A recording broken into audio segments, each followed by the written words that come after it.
اب ڈالر کی پھر اونچی اڑان شروع ہو گئی.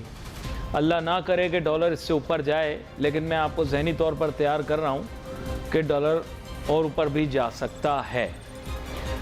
بات یہ ہے کہ کوئی سیاست سے اس کا کوئی تعلق نہیں ہے. I will be very straight forward.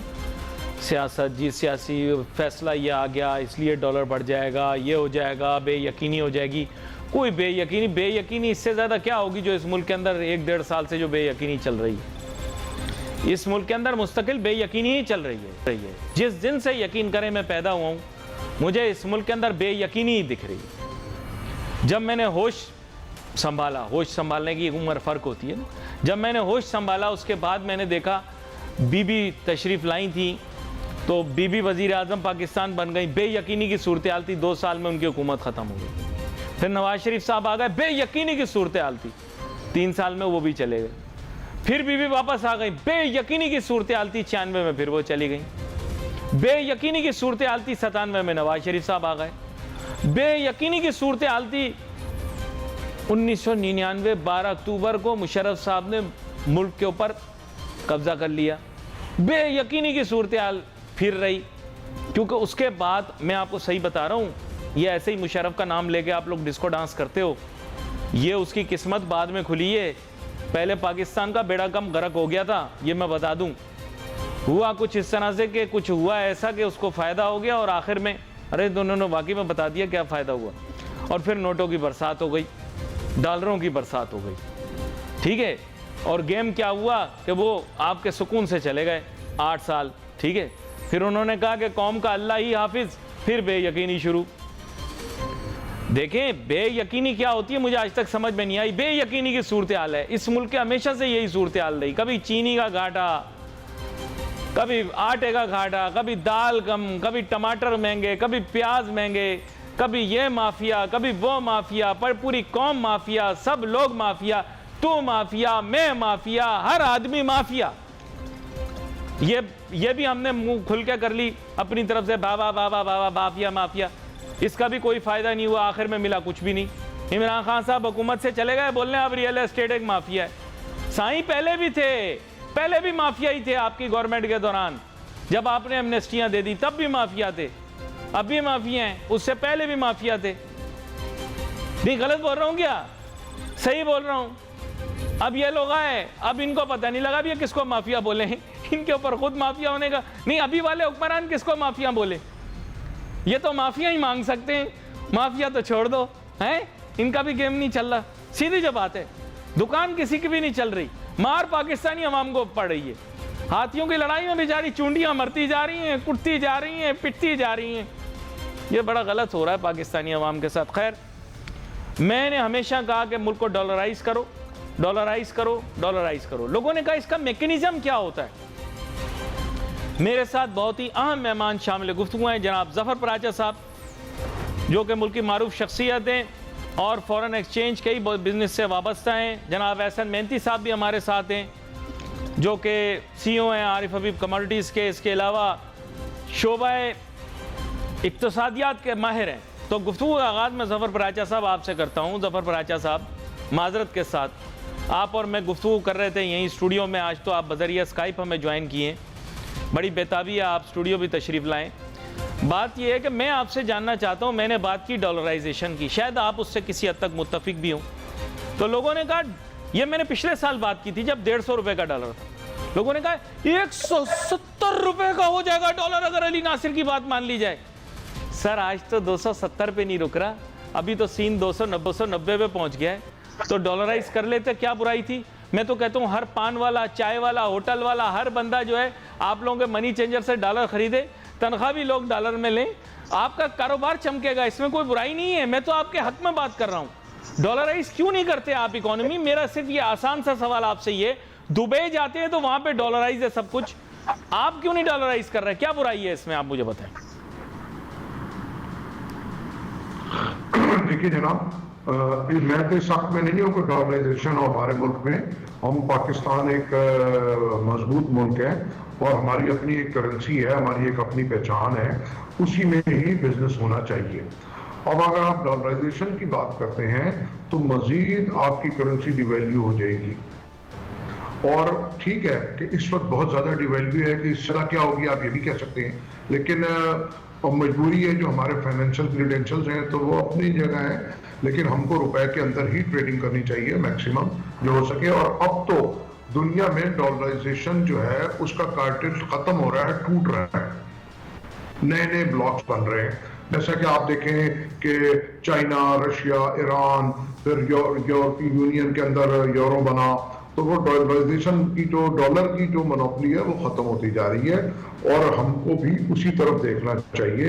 جیسا کہ آپ دیکھیں کہ انڈیا جو ہے روس کے ساتھ اپنی کرنسی کے اندر آئل کی امپورٹ کر رہا ہے، تو ہم کو اپنی کرنسی کے اوپر انحصار کرنا چاہیے، اس کو مضبوط کرنا چاہیے. اور اس کے لیے جو بھی ہم کو اقدامات کرنے چاہیے وہ ہونے چاہیے، لیکن وہ ہمیں کہیں بھی نظر نہیں آتے. بلکہ جب میں کبھی جذباتی ہو جاتا ہوں تو میں یہ کہتا ہوں آل اسکرپٹ اینڈ آل ڈیزائن، جس کے اوپر کچھ لوگ منع کرتے ہیں بات نہیں کیا کریں، کیونکہ جو بھی پارٹی سیاسی آئی ہے، جو بھی گزری ہے یا جو موجود ہے، ان سب نے اپنے اپنے حصے کا رول پلے کیا ہے اس ملک کو یہاں پہنچانے میں. آج بھی یہ کوئی راکٹ سائنس نہیں ہے، یعنی کہ ان برے حالات کے باوجود پاکستان کے فائنینشیل کریڈینشلز بہترین ہیں، کوئی خرابی نہیں ہے سوائے مس مینجمنٹ کے اور کرپشن کے اور آپ کے جو اخراجات جو عیاشیاں ہیں اس کے. دیکھیے 60 بلین ڈالر کی آپ کے انفلوز ہیں ڈالر میں، اور 60 بلین ڈالر کی ہی آپ کی امپورٹ ہے. اور اس سال یو این ڈی پی کی رپورٹ ہے کہ جو آپ ایلیٹ کلاس کو سبسڈیز دیتے ہیں وہ 17.4 بلین ڈالر کی دیتے ہیں. پچھلے سال یہ رپورٹ تھی 15.4 بلین ڈالر. تو اگر آپ اس کو ختم کر دیں یا آدھا کر دیں تو آپ کو نئے قرضے لینے کے لیے ضرورت نہیں پڑے گی، اور آپ پچھلے قرضے اتار دیں گے. یہ صرف ایک ہیڈ کی بات ہو رہی ہے. صرف ایک ہیڈ میں آپ نے بتایا، صرف ایک ہیڈ میں آپ نے بتایا کہ اس مد کی رقم جو ہے وہ جاری ہے. یہاں پہ احسن مہنتی صاحب بھی میرے ساتھ موجود ہیں. احسن مہنتی صاحب، آپ کو بھی شامل گفتگو کروں گا. آپ نے غالباً نومبر دسمبر کے اندر ہمارے ہی پروگرام میں یہ چیز بتلائی تھی کہ آئی ایم ایف کے ساتھ معاملات طے ہو سکتے ہیں، 31 تاریخ کا انتظار نہ کیا جائے. یہ بات دیکھیں، اس بات کو بھی کافی وقت ہو گیا، اور آپ نے کہا جو چیزیں ہمارے پاس موجود ہیں انہی کو دکھا کر اپنا کام بنا لیں. آپ کی بات کیوں نہیں مانی گئی مجھے ابھی تک سمجھ میں نہیں آیا. آپ نے بار بار بتایا کہ اس حساب سے اس لمحے پر at that point of time Pakistan I M F کو سیٹسفائی کر سکتی ہے، تو تب آپ کی بات کیوں نہیں سنی؟ دیکھیں، یو آر رائٹ کہ یہ جو معاملات ہیں وہ ایسے ہیں اس وقت کہ ان کی کنڈیشنز جو تھیں وہ پہلے سے ان کو پتہ تھی، اور آئی تھنک کہ وہ کنڈیشنز ہمیں نہیں پتہ تھی. وہ جو آئی ایم ایف کی جو کنڈیشنز ہیں اس میں پرٹیکولرلی وہ ویریفائی کرتے ہیں آگے کیا سچویشن بنے گی ملک کی. اس وقت ایسے سرکمسٹانسز تھے جو وہ ڈیٹا یہ نہیں لے رہے تھے. تو آئی تھنک کہ بہت ساری ایسی چیزیں ہیں جو سرپرائز جو ہے فائنانس منسٹری کے لیے بھی رہی، وہ سرپرائز جو ہے وہ ہمارے لیے بھی رہی. اور وہ سرپرائز جو ہے وہ اگر آپ دیکھیں تو پورا پرائم منسٹر صاحب بھی اگر آپ دیکھیں تو ان کی انیشیل جو تھاٹس تھیں وہ یہ تھی کہ اس پروگرام کے اندر ہم سکسیسفلی اس کو اچیو کر لیں گے. لیکن اب وہ بھی ظاہر ہے وہ بھی ان کی طرف سے بھی اسٹیٹمنٹ ایسی ہی آئیں کہ کنڈیشنز چونکہ بڑھتی رہیں وقت کے ساتھ، پولیٹیکل انوائرمنٹ بھی کافی زیادہ گرم رہا، اور اکنامک سچویشن بھی آپ دیکھیں کہ اس وقت کی جو انفلیشن تھی وہ جو ہے وہ 20% تھی، آج کی انفلیشن 35.5% ہے. تو آئی تھنک کہ یہ جو ڈیٹا ہے وہ بھی کافی زیادہ جو ہے خراب ہوا ہے وقت کے ساتھ.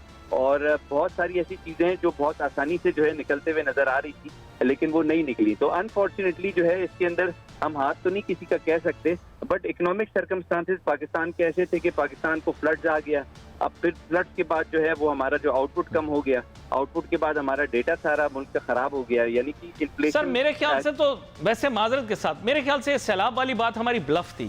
ہم نے بلف کھیلا اور وی شیمفلی فیلڈ. میرا ایسا خیال ہے، آئی ڈونٹ نو، میں سٹیسٹکلی نہیں جانتا، میرے خیال سے پاکستان نے ایک بلف کھیلی تھی سیلاب والی تو وہ فیل ہو گئی. دنیا کو ہم پر ترس نہیں آیا. I am just seeing in this perspective. کیا کہتے ہیں؟ دیکھیے، سیلاب ایک ریالٹی ہے، اور آئی تھنک کہ یہ بلف بھی اس طرح سے ہم نہیں کہہ سکتے ایگزیکٹلی، بیکاز اس کے جو ایگزیکٹ اس کا جو لاسز تھے اس کا اس کی ایسٹیمیشن بھی ایک ٹائم لیتی ہے. امیڈیٹلی آپ نہیں بتا سکتے، ان لوکیشنز پہ آپ کو جانا پڑتا ہے. تو آئی تھنک کہ you are right in that extent کہ بھئی ہمیں اس کے فروٹفل نتائج نہیں ملے جو ہم نے اس کو پراسپر کیا تھا. یہ جو ہمارے کمٹمنٹس ہمیں $84 بلین کی کمٹمنٹ آنے چاہیے تھے، آئی کمٹمنٹ $10 بلین کے. تو میرے خیال سے جو ہمارا نقصان ہے وہ کافی زیادہ نقصان ہو گیا. تو you are right in that extent, but problem اس وقت اکنامک سچویشن کا یہ ہے کہ اس وقت جو ہے ہماری مارکیٹ جو ہیں وہ بہت مثبت یعنی کہ بلش پرفارمنس دے رہی ہیں, اور اس کی وجہ یہ ہے کہ ناؤ جو ہمیں پرابلم سے ویریفیکیشن کے وہ مور لیس حل ہوتے ہوئے نظر آ رہے ہیں, یعنی کہ $2 بلین سعودیہ نے کمٹمنٹ کر دیا ہے, $1 بلین ہوپ فلی مارکیٹ ایکسپیکٹ کر رہی ہے کہ یہ before the meeting of finance minister April 10 سے لے کے جو ایک 4 دن کی میٹنگ ہوگی IMF کے ساتھ, اس سے پہلے UAE کا کمٹمنٹ بھی آ جائے گا.